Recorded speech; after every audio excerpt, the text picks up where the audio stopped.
prop. This is a 3D printed brain. You know, they talk about all that 3D printing fancy stuff that from our thank you imaging department, they kind of did a little test run, and I thought it was kind of nice. I don't have one of those brains to separate. Maybe in the next talk I'll get some more advanced tools.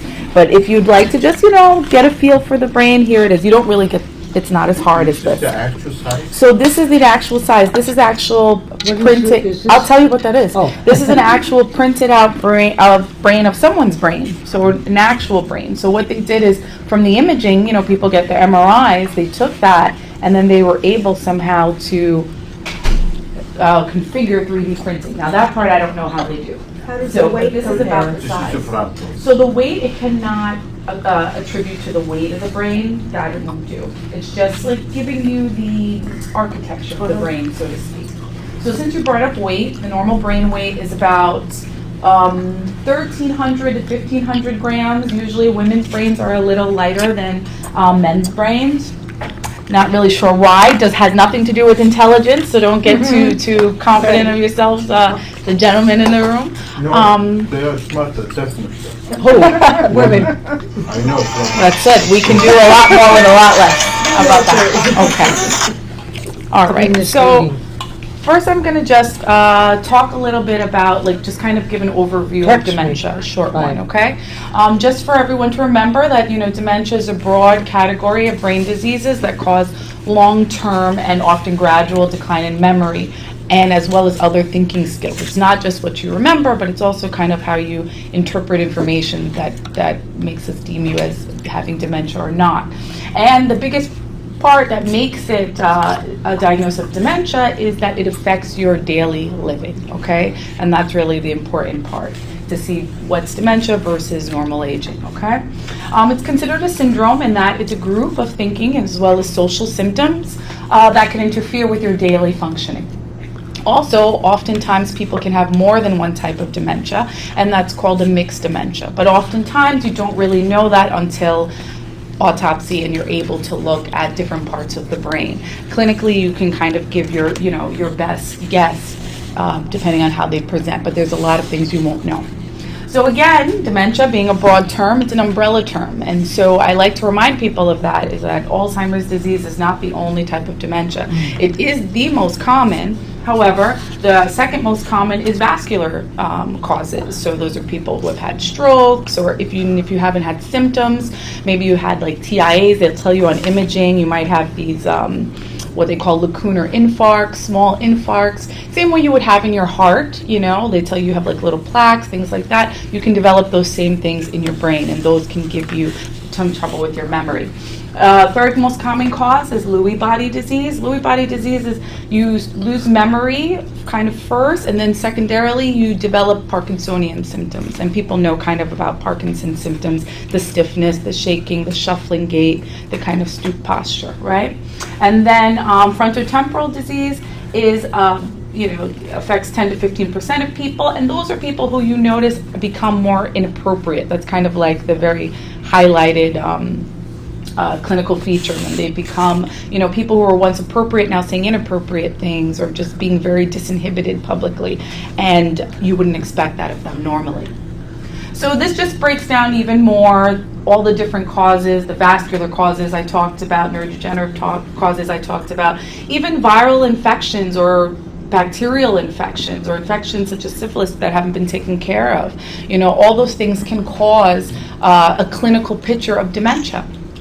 So there are some, that's why you have to go through, seeing a doctor, being kind of worked up to determine what is, that person's cause of a memory deficit or differences in your social behavior. Are they able to Sure. detect this vascular So disease? I know Alzheimer's is a little Sure. difficult, but Sure. they are. Sure. So imaging helps us, right? Imaging, and is there a way to reverse that if they find Well, something? that's a large part of why we also emphasize for people to continue to eat well, exercise, keep your whole cardiovascular system going, because the same blood that's pumping through your heart is going to make it up to your brain too, right? And go through those same vessels. So it's a whole body system, and we want you to think of your body as a whole system as opposed to like compartmentalized, what's good for one part can be good for all parts. So that is the best way that we know to prevent kind of vascular disease and vascular But causes. no way to reverse it if they find something? No way that I know of, no, because the thing is, if you develop an infarct in your brain, it doesn't heal itself. It's not like skin. Like, skin, you cut your skin, you bleed, you develop new skin again, new skin grows back. Your brain's not like that. You don't get new neurons, you don't get new cells. If something, dies, then it goes. Now, if it didn't completely die, like an infarct, but let's say you just have some small vessel disease, there's some plaques kind of clogging it up, so it's not getting all the vasculature it needs, you can do things like eat better, exercise, to maybe help those things get better. Same way you would with your heart, right? What about But good question. cholesterol drugs? Would that help your arteries in your head? Well, if it's helping the arteries throughout your body, there's a good likelihood that it could help those too. No one has the for sure, like, you do this statin, your brain's going to be fine, because if one thing doesn't hit you, something else hits you, unfortunately. Yes? What's cranial angiitis? Where am I? At the Oh, bottom. cranial angiitis. So then it's just like arteritis is like a small vessel disease. Angiitis is just saying like other vessels, not necessarily your arteries, but like capillaries, other little vessels. They love to give different names to break down different things. Inflammation. Inflammation, right? exactly. And is. Oh yeah, yes. Whereas arteritis Right, would be arterial. Oh. Angiitis could be And other vessels. What is an angio? The angiopathies, well, this would be if you had more of a familial cause. So amyloid, which we'll talk about, right? Yeah. Everyone's heard about amyloid. You get a lot of amyloid in your plaques. So Alzheimer's disease, the big thing they talk about are amyloid plaques and neurofibrillary tangles, right? So the amyloid plaques can also be in your vessels, which is something I'll show you later on. So there are some people who have this kind of running in their families, very rare. A lot of familial things are rare. I know everybody always wants to know, does this run in my family? Does that run in my family? But the truth is, a lot of familial diseases are very rare. They're very rare, actually. Well, this stuff is not totally visible on imaging. No. But we use all our it's a little bit tools, right? visible, Right. but We use not with the totally. clinical things we know. We use the blood work we know to see if your cholesterol's up, Combination. to see how your blood pressure is. So you put the whole picture together. It's not any one thing. We wish it was one thing. Okay? Yes. I find that aging and memory is a very good excuse for canceling things like, oh, I forgot. But I didn't really forget.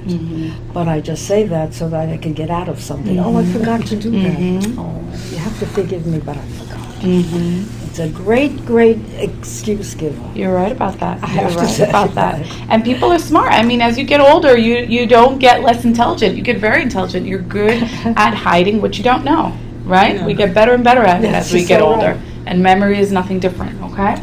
So again, these are just other causes. You've heard other people have had like hydrocephalus, too much cerebral spinal fluid in their brain, so they have swelling, and then they may seem off or their memory's gone. But then they do imaging and they see that, they've got all this CSF, they've got all this swelling, so of course all your, all your different areas of your brain are now getting kind of smushed and squished, and if those networks are kind of being, I don't want to say damaged, but kind of not in their normal state, you're going to be a little bit off and abnormal. So things like that could be reversed. Okay? These are the domains that we look at clinically to see if there is some cognitive decline. We look for changes in memory, in communication and language, ability to focus, pay attention, reasoning and judgment, and visual perception. That being said, generally your brain is broken up into these different parts. So you'll have your frontal lobe, your temporal lobe, which is kind of on the side, your parietal lobe, occipital lobe in the back, and then you have your cerebellum here. And you had a question before of that little That's thing the sticking stem, out yeah. there. Right, that's your brain stem. Very, very But important. somewhere in there's that part.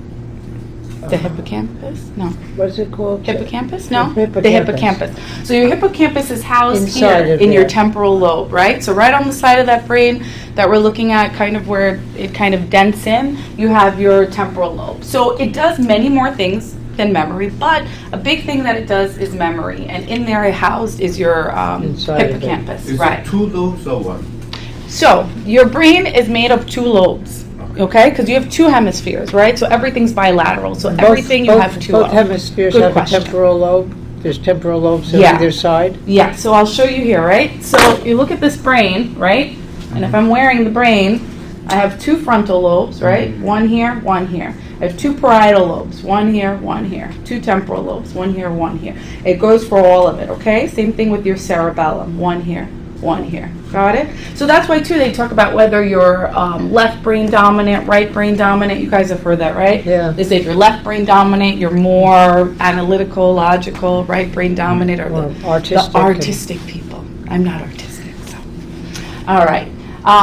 So frontal lobe, that's going to tell you a lot about executive function, intelligent judgment, reasoning, and also behavior.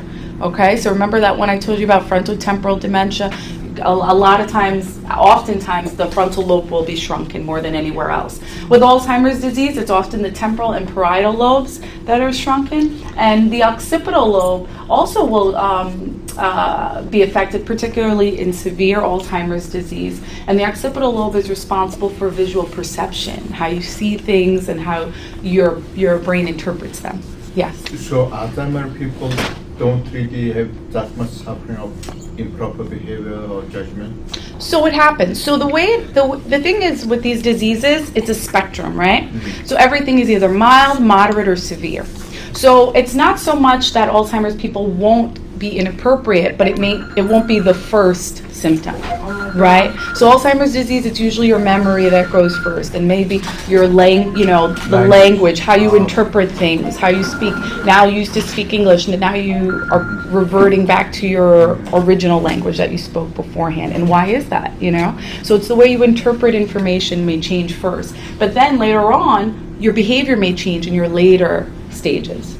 But if something like frontotemporal dementia, you're going to probably present more with behavioral issues, judgment issues before your memory. But then in the end, when you're severe, it's all a mix-up. You know what I mean? So then it's hard to know which came first. And that's where the brain examination becomes very, very helpful to help us determine that. Good questions. Now, when you say visual perception, could that include that you see things that are not there? Yeah. What do you call? Like hallucinations? Huh? Hallucinations? Yeah. Yeah, visual, auditory. Oh, that's interesting. There are different parts. So also with the brain, even though they're kind of simplifying it, making like there's one part that does exactly one thing, but it's always going to send information back, right, to like your executive functioning to see how that all interplays together. But good point, yes. Okay. So we're going to discuss Alzheimer's disease since it is the most common form of dementia. It is the 6th leading cause of death in the United States. And there are 5 main groups that we've been able to identify that have different molecular genetic associations. The majority of Alzheimer's disease is sporadic, meaning not inherited by anybody, right, in terms of family. There are molecules that are associated with sporadic, like you've heard a lot about ApoE, right? ApoE 3, 4, 1, 2. Mostly 3 and 4 would be associated with that. So there are those molecules and many other types of molecules that we're still studying, because if we knew the answer to everything, we wouldn't be here, right? So that's what we're really studying the most, the sporadic causes, because they're the most common. Then there are the familial types of Alzheimer's disease, right? There's the familial late onset. We consider late onset after the age of 70, and early onset would be as early as 60 years old, if not earlier. Okay, so there are some people with that, but it is very rare. And also, again, like I said in the beginning, familial causes of things are also just very rare in general and uncommon. Okay, we may see them a little bit more here, but that's because we're a center that kind of pools everyone who thinks they have a problem or knows a family member. So it's not really representative of the entire country. I'm surprised in a way about it being the 6th leading cause of death, because everybody I've heard of who has had Alzheimer's and dies of something else. Yeah. But they maybe, I don't know if they put that down as the cause. They do. So it's the 6th leading cause, but then there's still like a steep gap. Like the 1st leading cause of death is still cardiovascular disease. And I forget what the raw numbers are, but it's a very different number, even though the percentages are going to be quite different. I know you see 6, like, oh my God, does that mean every 6th But person maybe is that's dying? only- No, maybe it's exactly. Only So- 40. It's only so much. Maybe, Exactly. because I was thinking about Sure. that too, the 6th leading cause of death, that Yeah. actually, it doesn't cause the death so much as the, Symptoms that, symptoms. yes. yeah. You mean the all the body, symptoms that come along with it? Yeah. yeah, stopping to do certain To do things, yeah. that, Forgetting how to yeah, swallow, you know, you at the end you exercise become, and yeah. whatever. Right, right. Your from your brain to your body, it all starts to deteriorate in a way, right? Yeah. I think You're so. right. No, Yeah. you know, you're absolutely I right. know. No, you're absolutely right It's about like that. a secondary. You're absolutely right about that. But the reason why we want it to be listed as a cause of death is because before it was being overshadowed by other causes of death, and people weren't seeing Alzheimer's disease as a disease to think about or to combat. And it's because over the years people said, even though it's exactly what you're saying, but it's the symptoms. However, the symptoms arise from this disease. Same way people thought about HIV, right? You know, people at first didn't say people died of HIV, they died of pneumonia, blah, blah, blah, blah, blah. But why did you develop those things? You developed them because you had this, you know, this terrible disease that was breaking down your entire system, and so you would die of pneumonia, things like that. But good way to think of it. That's exactly how to think of it, okay? So why is brain autopsy important? We started touching on some of these points. It's the only definitive way we have right now to diagnose a specific neurodegenerative disorder for an individual. It enables study of molecules involved in the disease processes, the molecules like I was talking about that distinguishes familial from sporadic, those kind of differences we're trying to make out. And it could provide families with a definitive diagnosis that could bring information and closure, you know, when you lose somebody, to know, you know, why is this happening to them, and what are the, you know, kind of information that we have about this disease. And lastly, it also helps family members assess their own risk for developing the disease and maybe seek help and make plans for the future.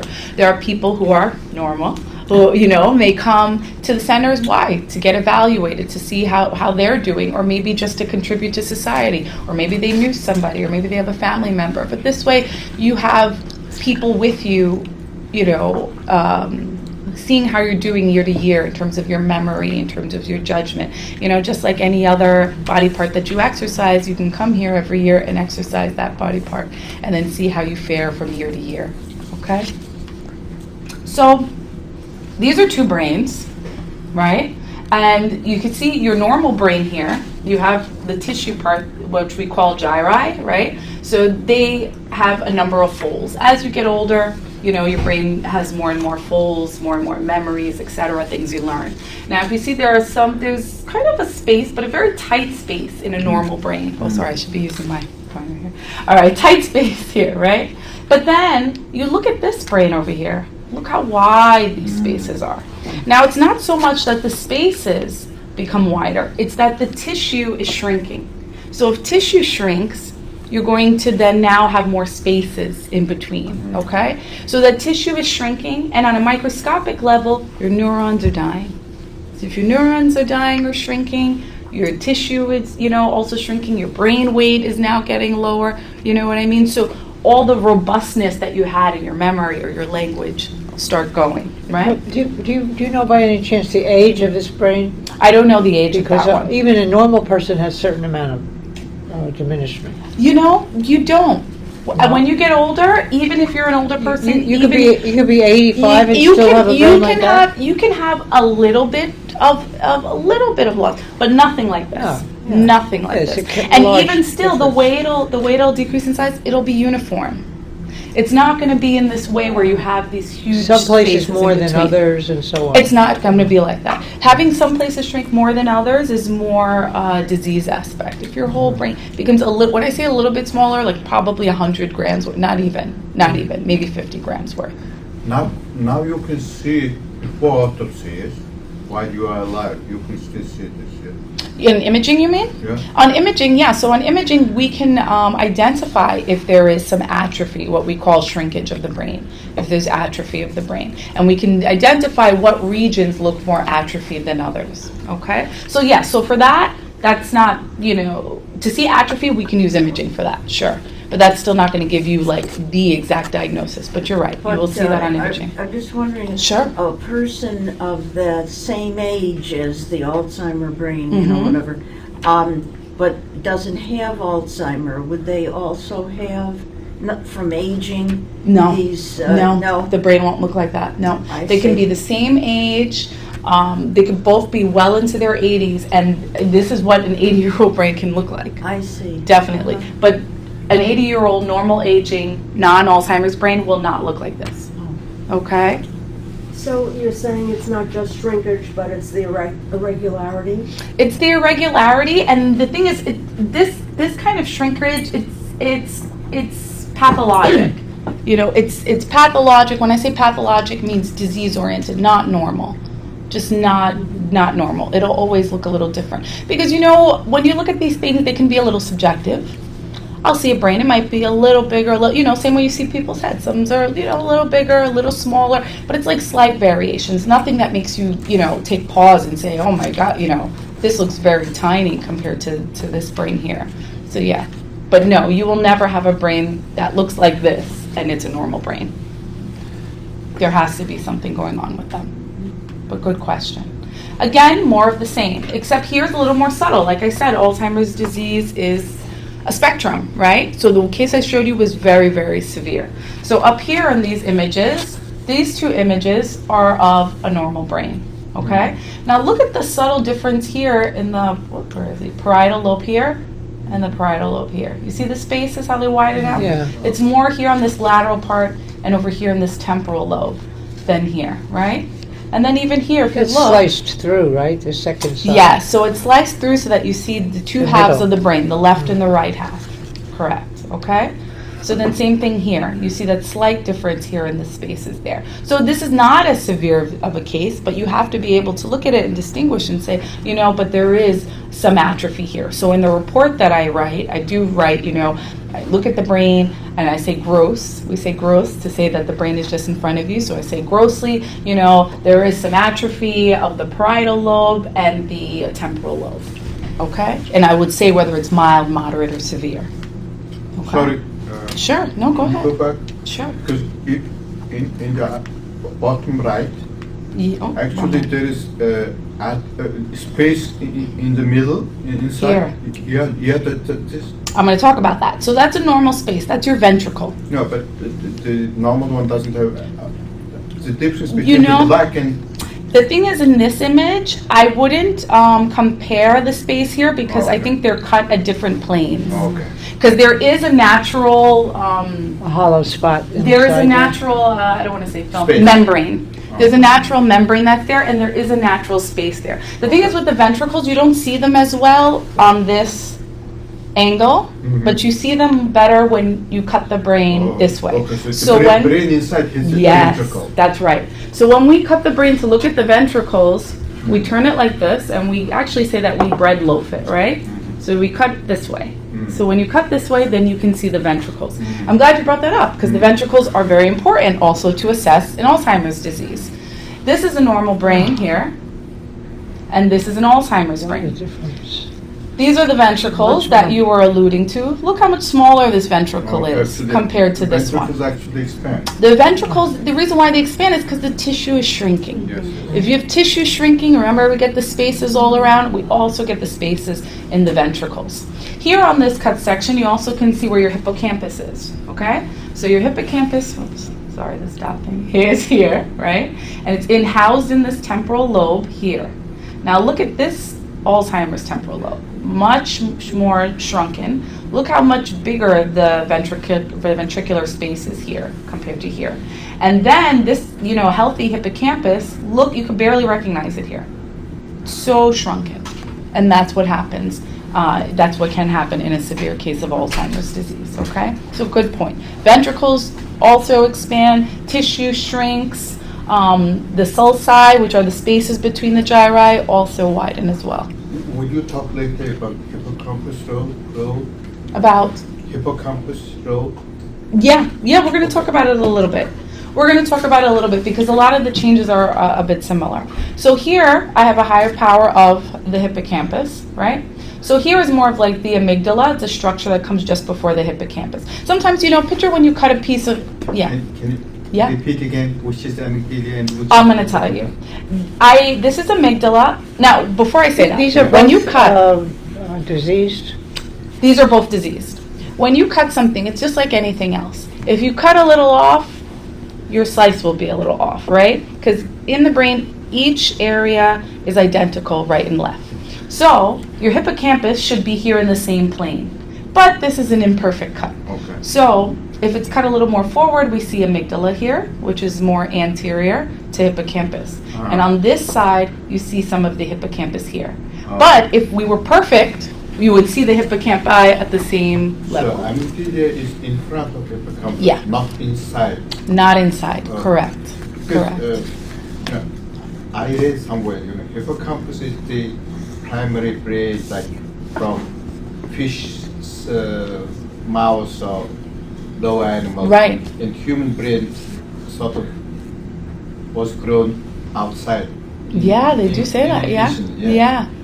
And the hippocampus is so important, basic, because it's essentially fear, flight or fight. You're right. Right. In hippocampus. I think the amygdala is that, I think. Okay. The amygdala is the So fear, I the would- fight I or would flight, like yes. to And the say something. hippocampus is memory. But you're Oh, right. hippocampus is memory. The hippocampus is memory. The But hippocampus But is if you memory. have memory, if you Temporal forget that that the lion is dangerous, then you're in trouble. Okay, hippocampus is part of the temporal lobe. Yes, it is in the temporal lobe. Amygdala Amygdala is also in the temporal lobe. Oh. So your temporal lobe is a big place, it's a big place. It houses a lot of things. Okay. Not just those structures, but there's also like other nuclei, If you break this down in a real neuroscience way, there's a lot of little structures. So they're both housed in the temporal lobe.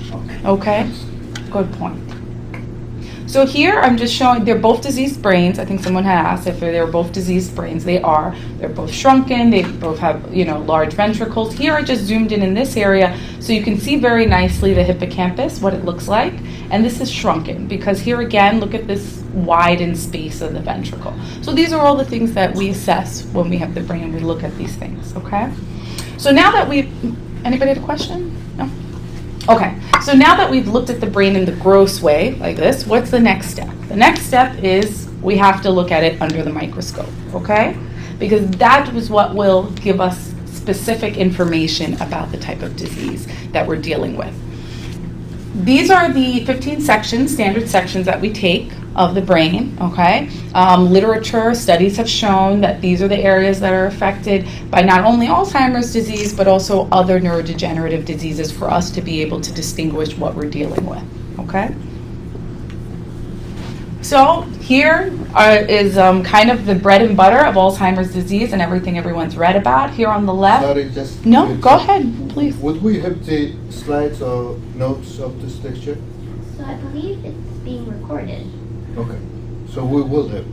Then I don't have to take pictures, so I should You just. could, I mean, you could Relax. send It's up to pictures. you. I don't know when it will be uploaded, but Oh. it will be available at some point. Okay. Yeah. Even when we go to conferences, people take pictures. So it's not, even, doctors, scientists, people are always taking pictures, so don't worry about that. That's fine. Okay. I have a Yes, question. Maybe sure. we'll get to this No, later, go but ahead. I believe I read that the concept of plaques has been negated lately. Are you going to talk about that? I'm not going to plaques talk is- specifically about that because it's more of a I didn't hear her science. question. She said that she's heard that as of late, the idea of plaques being like kind of a cause and Or kind of where we're related going to- for with Alzheimer's disease is kind of a thing of the past, and now Oh. people are talking more about tau and tangles. Oh. There is a divide in the community about that, in the scientific community about it, okay? What we know and what is still true is that with Alzheimer's disease, you have both beta amyloid plaques as well as tau tangles, okay, within the neurons. They both exist in the disease. They're both used for us to say this person has Alzheimer's disease. The density of how much is in that brain in the various regions I showed you will determine whether we say this is a mild, moderate, or severe case. There is no definitive answer as to which is the actual cause and which is the one that we should really run after. I think right now people still looking at two of them is still good.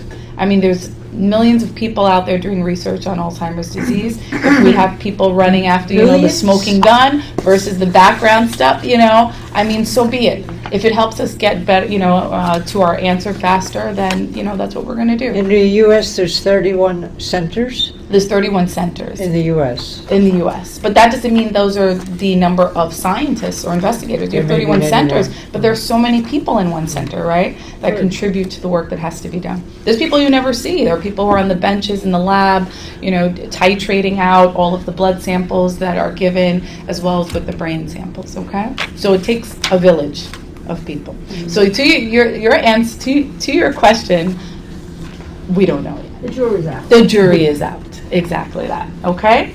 So these are your beta amyloid plaques. Those are your tau tangles, which are intraneuronal. And your plaques are outside of the neurons. Yes. I'm a bit. No, go ahead. Latecomer. So No. What's You're fine. What's plaques in tau tangles? So in the Alzheimer's brain, you have a burden, all right? You have a burden of plaques and tangles that your brain can't get rid of for whatever reason. We don't know the reason yet. So what we use are special stains, protein stains, to help identify them.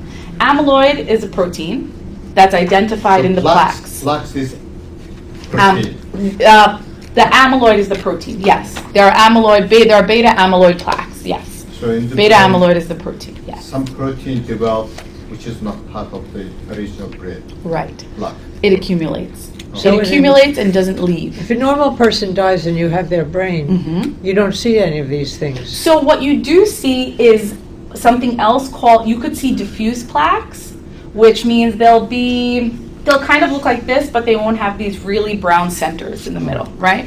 So I'm making it simple. It's a little more complicated, but basically when you get older, you can have some plaques, but you cannot have a lot of plaques, and you definitely can't have what we call neuritic plaques, which are plaques with these really dark centers. If you have plaques with these really dark centers, and you also have a lot of them, it's more likely that you have Alzheimer's disease. Then I go to look at something else. Then I go to look to see about tau, right?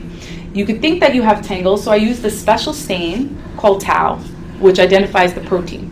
The tau is actually the protein. There are different stains for it. So We use one that plaque calls and- PHF. Plaque and tangles are just different proteins. Yes. Okay? So the beta amyloid is the protein found in the plaque.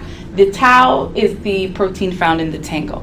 Now, if you have tangles and you have these plaques together, you have Alzheimer's disease. And then from that point, I quantify whether it's a mild, moderate, or severe form, or also if you have something else. If you don't have any tangles, right? And you don't have any of these kind of plaques with these centers in the middle, and you just kind of have like some diffuse plaques and not as abundant or dense as this, I'm not going to say you have Alzheimer's disease. You don't have But Alzheimer's wouldn't disease. mostly for practical purposes, Mhm. people's behavior is the main concern. I'm glad you mentioned that. Examining brains is after the fact of the situation which needs to be dealt with. It is. And like you said before, it might help to develop chemical treatment Mhm. early on to prevent that. But Mhm. you could, if you could have a person who seems perfectly normal and they die and they've donated their brains, you might see some of these things, but they never exhibited symptoms. So that's good. The likelihood of seeing this, like this, and having no symptoms, It's very small. very, very small. Oh. Yeah, that probably wouldn't happen. However, someone could have been behaving very normally, donate their brain, and we could find they had something else. Maybe they had a vascular disease. Maybe they had the angiopathy that we talked about, but maybe it was in a very A little minimal limited level. place. Because there is such a thing as finding pathology, but clinically you're fine. Yeah. When you die, your body's not perfect. We'll see, vessels and things that have like been occluded, or a little bit more fat in certain areas, maybe a little bit of a fatty liver, but then they So still what? lived until God knows how 95. long, right? Who knows? So it depends. So the reason why it's also helpful, though, that we have normal people in our study and people who graciously volunteer is because you also need to compare the disease to something. Yes. Can you nowadays detect the critical level of plaques in tau which definitely say you are already starting to have Alzheimer's. Can we determine from the amount, you said? I Say don't that know. again? Oh, no, you're asking, well, Yeah, doctors or science. when you're alive? Yeah. So they've been doing some imaging now, right? Called amyloid PET tau imaging. It's not perfected, and it's not, I don't think, used clinically. It's used still under research guidelines. So you have to remember a lot of things have also started in research. A lot of the developments in coronary, artery disease, heart disease, all the surgeries that have come to pass all started with research. So before they've been clinically accepted, it has to go through a few rounds of research, right? So to answer your question, imaging is tackling it and seeing some of that, right? But it has to be at a certain caliber, right, for us before it comes out to the public as a clinical means of diagnosing. So Would that be something a like, PET scan? The PET scan, they're doing amyloid PET scans, yeah. is this something that you see after death, or you can see this before? So that's a good question. The problem with seeing it before is we'd have to take out different parts of your brain while you're alive, and you might need those parts. I think you need every single part. And that's the whole reason why they say you don't know the definitive diagnosis till after death, because Alzheimer's, like I was showing you with the different areas of the brain, and neurodegenerative disease in general affects different parts. It affects executive, it affects memory, affects language, affects visual spatial. Now, if I take you on the surgery, an operating table, and take all those little parts just to see if you have Alzheimer's disease, it's to a detriment, They right? can't do it with the imaging? It would that they damage Not you, yet. in other words. Not If you- yet. If you Not took yet. parts of the brain out ahead of death, You it don't might get 'em back. damage you. Oh, yes. Oh, yes. Oh, yes. Well, So what you was don't the want to be question? damaged. If Why? you take out parts of the brain while you're alive, it might damage you. Oh. Yes. Now, if Not you gonna have a do that. cancer, right? Now, if you remember, everything's about what's going to do less harm. Now, if you have a tumor of some sort, we have to take out that part of the brain, right? Yeah. That would serve you better than not, right? If you have epilepsy and you have that same focus, creating seizures for you, that part eventually will have to be taken out if medication is not helping you. But if you are sitting here, living, breathing, we're not going to just take biopsies out of curiosity, okay? Right? Okay. So just to show you again microscopically, just because the reason I emphasize the microscopic aspect is because that's a lot of what we do, and that's the report that your families are going to get from us. Microscopically, what we saw, grossly what we saw, okay? This gives, so you get an idea. This is a normal neuron. You see the neuronal, sorry, I should be using this, body. And then you see this other kind of circle around it, that's your nucleus. And inside, that kind of round focal purple dot is your nucleolus, okay? So these are normal neurons, normal, nice neurons. Now look at this neuron here. This is what we call neurofibrillary tangle. The reason why it was brown in the other imaging is because we use a special stain to see it, okay? But it's still the same thing that we saw here. Whoops, yeah, on this side. But there's just a whole lot more of it, okay? I just wanted to isolate one, just so you can see these filaments that develop within the neuron, and how over here, how you can beautifully see the nucleus, the nucleolus. It's a little smudgy here. Yeah. Okay? So that neuron's going to be on its way It out. looks like it deteriorated. Yeah, The that's inside exactly of the it. That's neuron. exactly right. Yeah. That's exactly right.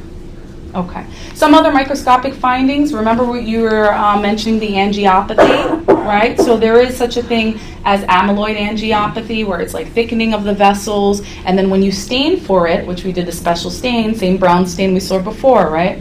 It's the same protein of amyloid, okay? All it does is really weaken the vessels. It gives you like an increased likelihood of maybe having a bleed, but it's not diagnostic of Alzheimer's disease. It's just something that often comes along with it. So that'll be in the report as well too, and I explain that to the families. Here's something else called granulovacuolar degeneration, just another form of degeneration of the neurons. Again, look how sickly they look. They don't look as distinguished, pronounced. You don't see the structure as nice. Just another way of showing you the neurons dying, okay? So after all that, what comes of everything? So we send the report, we do all those things, we look at it grossly, everything that we assessed here together, we look at the microscopic findings, say whether it's Alzheimer's disease, Lewy body disease, whatever. And then there's a research component. So once we get the report out to your families, now we can use that tissue Not just us, other investigators, other scientists. They don't know who you are, they don't know where you are, everything is de-identified. But what we can do is now compare the imaging, compare it to the microscopy, and do use other methodologies to examine the tissue. I don't know if you've heard, there's a lot of omics. People talk about proteomics, metabolomics, all these People omics.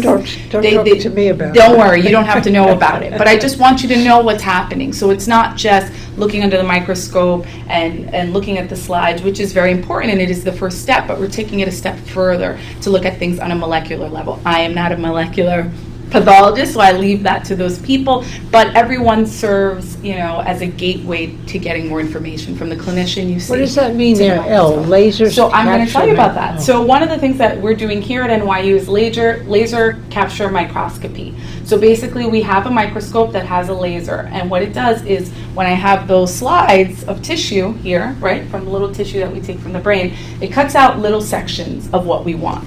So for one of our projects, we wanted to look at the neurons and see the difference between people who rapidly progress in Alzheimer's disease versus people who they have it for a really long time, and don't die quite as quickly.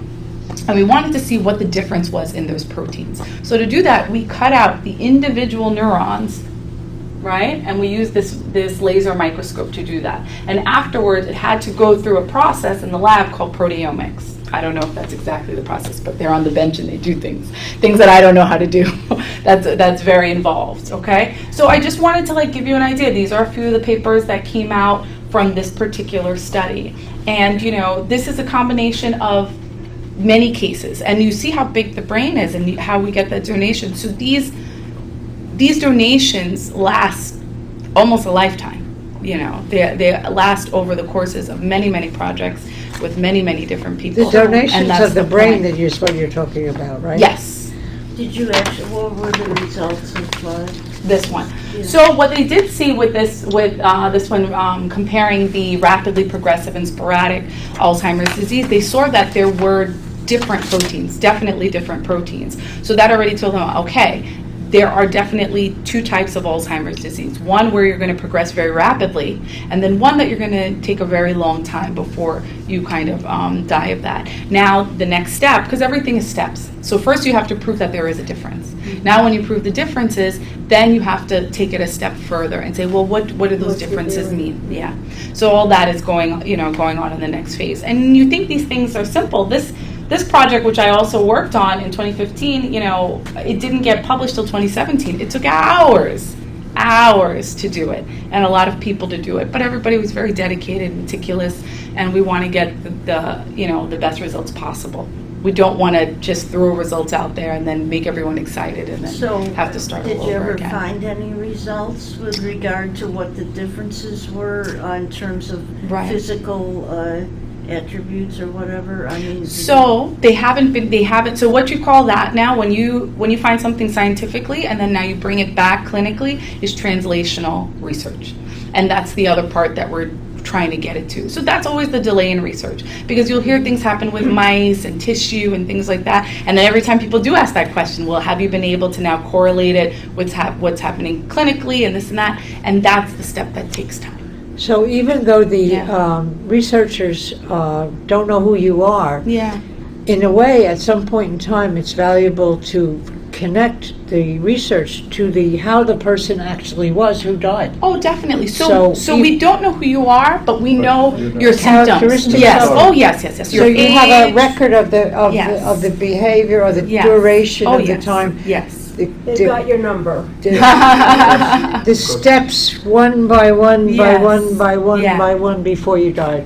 whatever. Yes. However long it took. but Yes. it sounds Or short. very frustrating, because It is. you said you worked on it in 2015, they published something in 2017, and it's 2020. Yeah. And there are no answers to Well, what the differences These are. take time. Well, there are differences, but now you have to determine. We know there are differences, What were but now they? you have to determine what differences are significant or not. If I showed you the data on this and you saw how many proteins there were, there are hundreds. It's too There are complicated hundreds. for it to be cured in There are decades. hundreds. There are even. hundreds, but that's Probably- just an aspect that It's just one aspect, that one lab, that one paper is dealing with, right?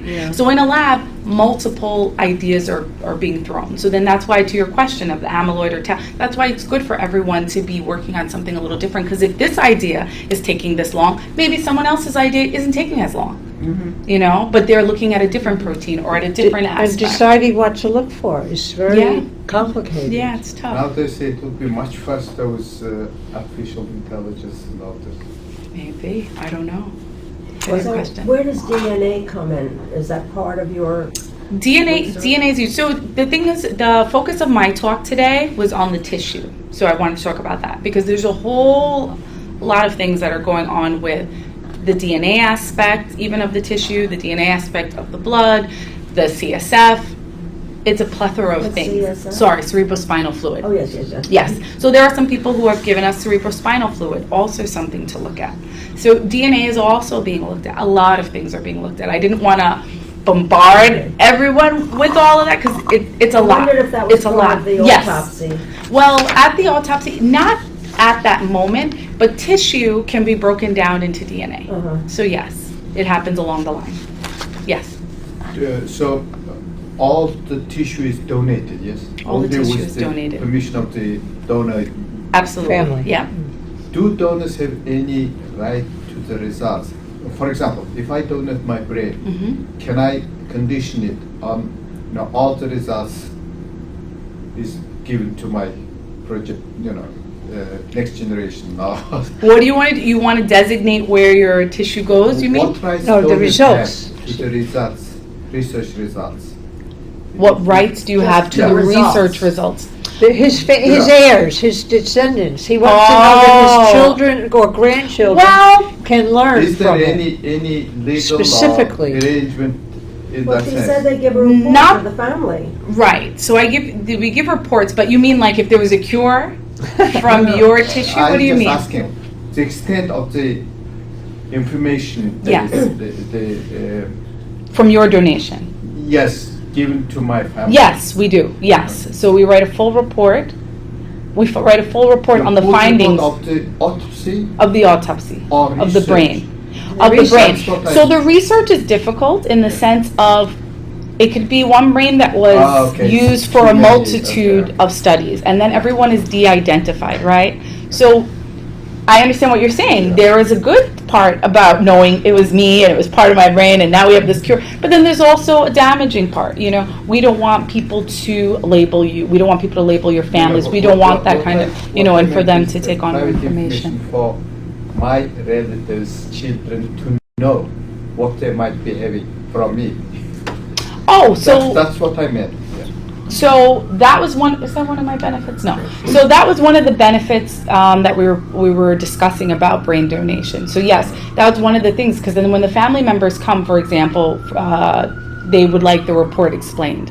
So I sit with them, give them the report. You know, we talk about what's there. Then what happens is sometimes they may want to enter the ADC, or maybe they want to come to a center for brain health, you know, a clinical cognitive center, to kind of find out what their results are. Here at the Alzheimer's Center for Research, we don't give you genotyping. We don't give you those kind of things. But if you would like them on a clinical basis, they can do that. But a lot of times the first step is, you know, you have a relative, right? And this is what you're saying. Your family members come, they're saying this is what they had, this is the report, they get a better understanding. What if the report said there was vascular dementia and not Alzheimer's? That tells the family something. That tells them, you know what, this may not run in my family. If I get it, maybe I'll just get it, you know, out of nowhere. But this may be, even though we thought we were worrying about Alzheimer's disease, that's not something for us to worry about, you know?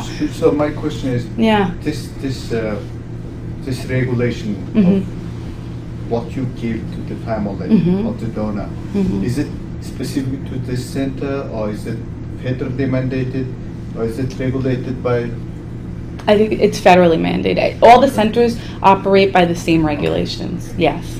Sorry, I didn't understand it in the beginning. But it's good, that's why we're having this discussion. So it's good. It seems to me, I Yeah. feel like if I donated my brain, if I should die sometime in the near 20 years coming, I like that 20, yeah. I would be happy to know that research could be done, but I feel it's my my grandchildren are almost grown, and the research has to be involving more than just my brain, other brains, comparative, all kinds of things. I would feel personally not realistic to be asking that my specific heirs know specifically what was found in my specific brain. I think it's unrealistic, personally. Yeah, no, I mean, I maybe appreciate that comment, it's, yeah. the immediate gross examination of my Yeah. brain, maybe that could be conveyed to them. Right. Oh, it will be. The It will be. research, on the other hand, is sort of like, it takes time and comparison and all that kind of stuff. And I feel it's unrealistic for people to be waiting around for that. Right. Okay. That's my feeling. No, we appreciate everyone's commentary. You may feel differently. Yeah. Essentially, scientists say, the next decade or so, it will be really medical breakthroughs, and the direction is personalized medicine. Essentially, if everybody slightly different, even the effect of medicine on you. Right. So the biggest breakthrough would be personalized medicine. Yes. Now, because I give you different treatment than you. No, you're absolutely right, So, and I that is wonder, that is where a lot of medicine is going. Like cancer medicine, and hypertension, things like that. You have to remember these things have been studied for a long time, so they're way ahead of the game for us than us, and they've been funded well for a long time. It's only in the last recent, 5 to 10 years that Alzheimer's disease has been seriously funded. Funding is really important, but it's exactly what you're saying. I think in time they would also want this to be personalized as well. You're absolutely correct about that. Okay. So I just wanted to review last thing, just the process of the brain donation. At the time of death, all tissue begins to rapidly degrade throughout your body. So in order to ensure the greatest research and diagnostic value, it's essential that we remove the brain as soon as possible. However, we are not vampires, okay? We talk to the families. I personally also talk to the families at the time of death. They give a call. I find out what their wishes are that they want to do. We don't interfere with any of the funeral arrangements, anything that they want to take care of. If they wanted to do quickly, they want to bury their loved one next day, we make that work. If they don't want to bury them right away because the family hasn't been able to fly in, we make that work, okay? Yes.